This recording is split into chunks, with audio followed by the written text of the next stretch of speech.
As you know, Sahaja Yoga is a very subtler happening within us. It's a very subtler happening, and this subtler happening gives you sensitivity to divine joy. When you start getting divine joy, you don't care for any comforts, you don't care for all worldly type of pleasure-giving things. To you, this becomes the most important thing and the only thing. Apart from that, you start seeing the truth as it is. When I say you start seeing the truth, many people can misuse this word. I have seen many people saying that they can decide things on vibrations, and they have decided certain things on vibrations, but they commit mistakes. That means they have not yet grown up to that state where they can decide on vibrations. So nobody should arbitrarily decide, but consult the collective, especially your leaders, to find out if whatever decision you have taken, whatever you have thought of, is it all right or not. And one may commit lots of mistakes if you start behaving arbitrarily. The greatest law of Sahaja Yoga is that it is a collective happening. Now, as you have seen here, people are from abroad, people are from Delhi, people are from Calcutta, people from Bombay, people from villages, people from various places. The idea of all of you coming is to create the understanding of the collective. As people start becoming collective and collective, they do not bother others, they do not trouble others, but they give joy to others. They are not bothered about their going and coming, their eating and everything. They just don't behave like mundane, usual type of people. But they are very patient, saburi as they call it. They are in their patience. Now this patience is the most joy-giving thing. Patience gives you the greatest joy.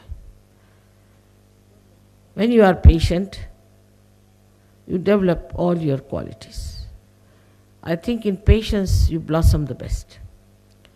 But patience is not be patient, be patient.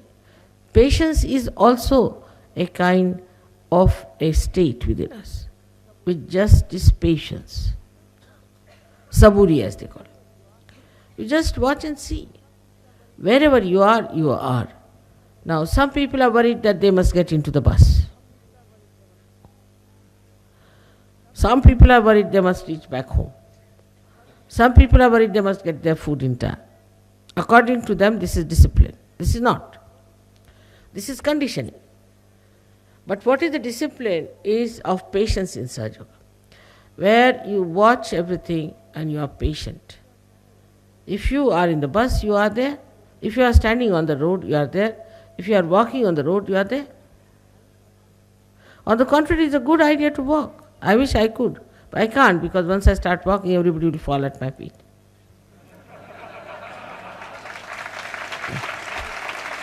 Nobody would spare me. So I'm just imprisoned inside a house, inside a room, all the day long, because I just can't come out. As soon as I come out, I find there are hosts of people standing outside. But your case is not such. You are free people. They are not bound like me. So it's nice to walk a little bit in the evening time. It's a good idea. It's a very good idea. Leisurely you can walk. That will digest your food. The food is rather heavy sometimes. It will make you feel better. And just know that you are walking, that's all. To feel that I have to walk, I have to go there. Once you start thinking, you get exhausted sitting here. Even if you have not walked. So it is important that patience should be made the discipline of life. How much patient we are for anything. For anything. Now as you can see, I have to sit here before I don't come, you cannot start. I have to sit here till you finish.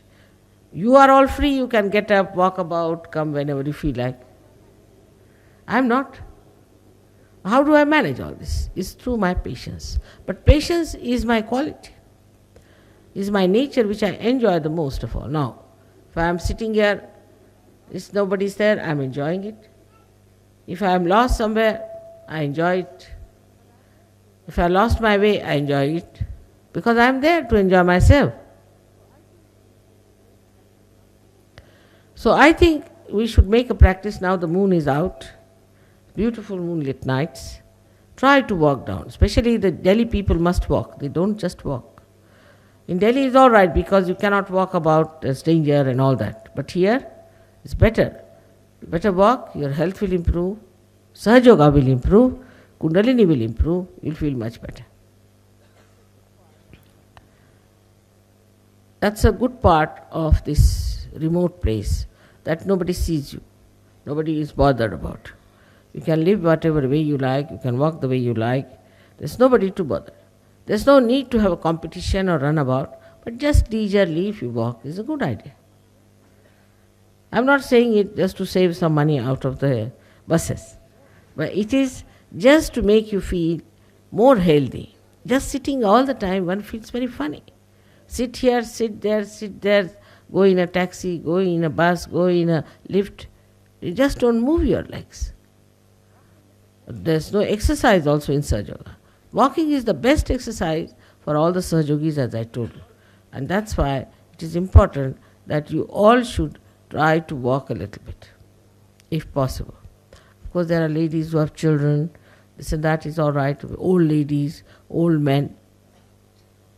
But even then, it's a good idea to walk half away and then you can go by buses. Something like that. Try to adjust yourself for these 3-4 days, you'll feel much better.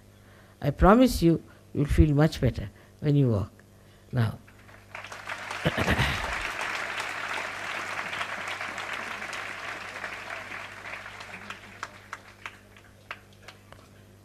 the another thing which one has to learn apart from saburi, from the patience, one has to imbibe within oneself is the sweetness.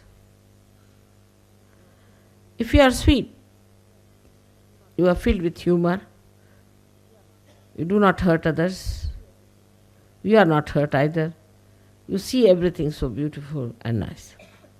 That's the quality of Sri Krishna, Madhurya. Anything can be done with sweetness. That's very important. Now some people might say, Mother, sometimes you have to get angry and all that. There's no need for you. I can do that dirty job. You don't have to. You don't have to get angry with anyone. You just show your patience, your love, your kindness, your sweetness. That is how the personality of Sahaja Yoga, which is a collective being, is to be built. By people who have patience, who are sweet, outwardly, inwardly. And the third one is the genuineness. Without genuineness, we cannot enter into ourselves.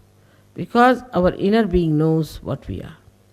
If there's hypocrisy, if there's just showing off, or if there's a kind of a reservation within us, we cannot enter inside. And also the people who come in contact with such people cannot progress. So one has to be very genuine about it. And this is an individual quality, is not a samuhik quality. It's not a collective quality. All of us have to be genuine within ourselves. Because it is for our gain, for our hita. So we have to be collective because it is good for us. We have to be patient because it is good for us. And we have to be genuine because it is good for us.